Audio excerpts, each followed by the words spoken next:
Good evening, Wilshire. Welcome. We're glad that you have joined us again tonight for our evening devotional and Bible study. We're studying the book of Hebrews, and if you've got your Bibles, go ahead and be turning to Hebrews chapter 11.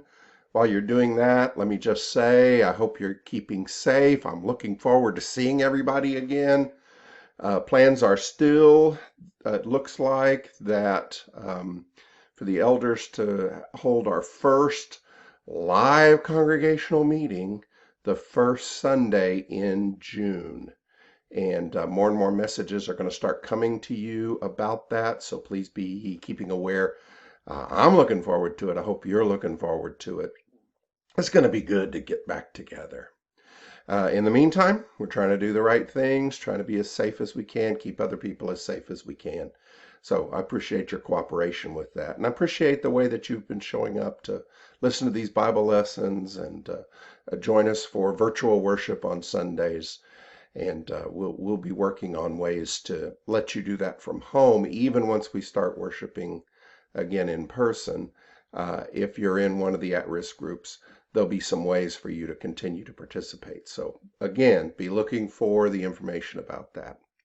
Well, as I said, tonight we're going to be studying Hebrews 11. Last week we studied that famous passage in Hebrews chapter 10 that I think brings together a lot of the theory of the book of Hebrews. And now in Hebrews chapter 11, we have the practical material continuing to be unfolded. He kind of shifts to the practical admonitions in Hebrews 10, the writer does, and now he continues that. The big issue at the end of Hebrews 10, if you read the whole context, is are the people that he's writing to, these Hebrew Christians, are they going to be people who, when the persecution strikes, they give up, they fall backwards, they run away? Or are they going to be the kind of people whose faith stays strong? And he says, I believe God's going to help you to stay strong. I believe God's going to help you to do the right thing. If you just listen to God and follow him, then you'll be the kind of people that receive the reward. That's what I think God has in store for you. And to kind of encourage them in that, all of Hebrews chapter 11 is this long discussion of faith. And it's like some sermons that I've preached and a lot of preachers preach. Let's just start at the beginning of the Bible and go all the way through the Bible, making the point I want to make. And the Hebrew writer does that about faith. He says, let's go all the way through the Bible, start in Genesis, go all the way through the Bible as it existed at that time, which we would call the Old Testament, and make the points I want to make about faith. So that's what he starts to do. He begins with this phrase, very famous phrase. Now, faith, this is the way the NIV translates it. Now, faith is confidence in what we hope for and assurance about what we do not see. If you ask people, Christians, what faith is, they'll often just quote this verse. Unfortunately, there are words in this verse which are really difficult to translate, which can be used in multiple ways. And so it doesn't always clarify things when we say that's what faith is. Confidence in, assurance about, that's the way most modern translations have chosen to translate these words. That puts the focus on the psychological state of humans, how strongly I manage to get myself to believe. And I think that misses part of what the writer of Hebrews is saying. He's saying, yes, you need to be firm in your faithfulness, but you are being faithful to that which you are grounded in. And that ground is not from you, that's from God. God is the one who has provided the solid foundation for you to stand on. And he's the one that has kind of come into your life in various ways to give you the decisive, the thing that made you make the decision. And that decision continues to be the thing that you need to be faithful to. What was it that turned the tide? This language that is used, these are both kind of my paraphrasing of the words, the language that's used, this confidence, this place that whatever it is that stands, that holds me up when I stand, the solid foundation, this assurance. This is like at a trial, the lawyer, finally gets to confront the person with the evidence that is absolutely decisive, and the judge looks at it and says, oh yeah, well, case closed. That's really more the flavor, I think, of what Hebrews chapter 11 verse 1 is going for. It's not just, oh, if I can just grit my teeth, I can believe, I can believe, I can believe. We're supposed to do that. We're supposed to be faithful. But it's that what I'm believing in is grounded in what has happened to me, that God has come in Jesus Christ. He's provided this He's provided this incredible foundation for me to stand on. That when I became a Christian, that's what pulled me in. Whether I fully understood it or not, that's what I've been standing on. And so when times get tough, I need to continue to stand on that firm foundation, because it will bear my weight. The writer of Hebrews knows that other people, if they get off this foundation, it's not like they can live free of a foundation. We human beings are going to stand on something. We're going to put our weight down on some foundation. And so a question we would ask today is, if you give up on God and faith, where are you actually going to end up putting your weight? Your life's going to be put at risk. Your life is going to be put into the hands of or dependent upon something else.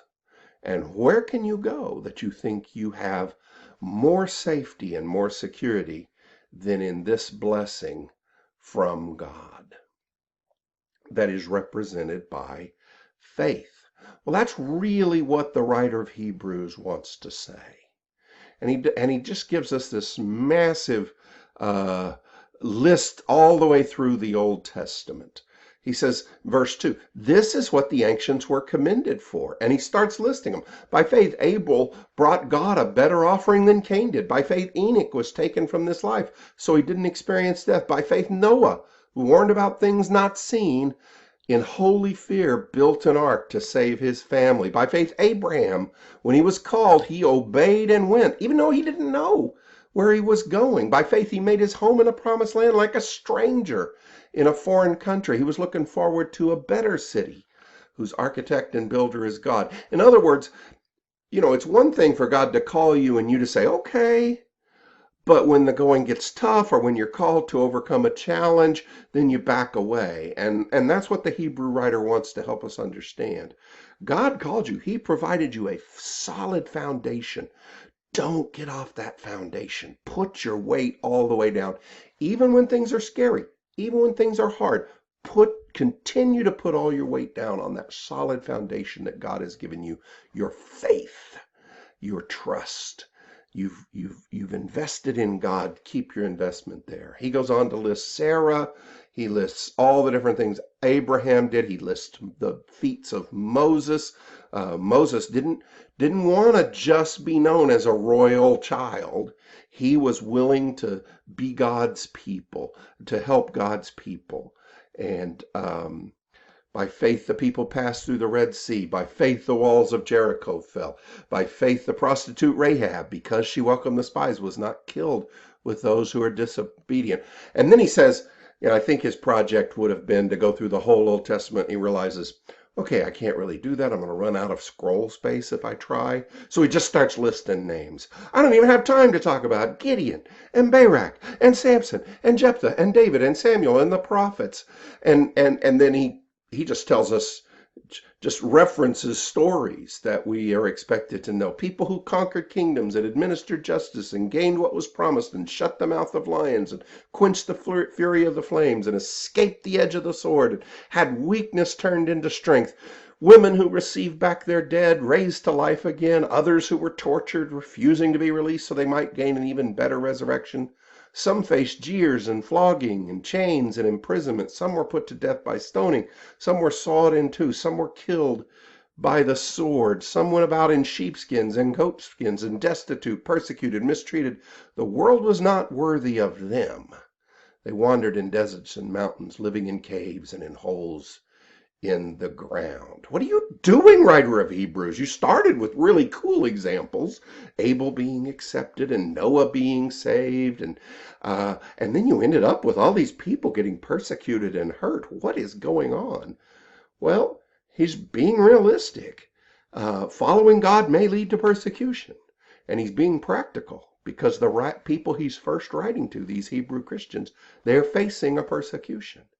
And he says, here's the thing. God has laid for you this firm foundation of Jesus Christ. It was convincing evidence for you to trust yourself to Jesus Christ. You were baptized. You were washed. You accepted this. Don't get off that firm ground. You are going to sink and be lost if you get off the firm ground God has provided you. Please, please, please be faithful. Even when things go badly, even when you're persecuted, even when you're hurt, stay on the firm ground of your faith. Faith is the confidence. It's the solid foundation for what we hope for.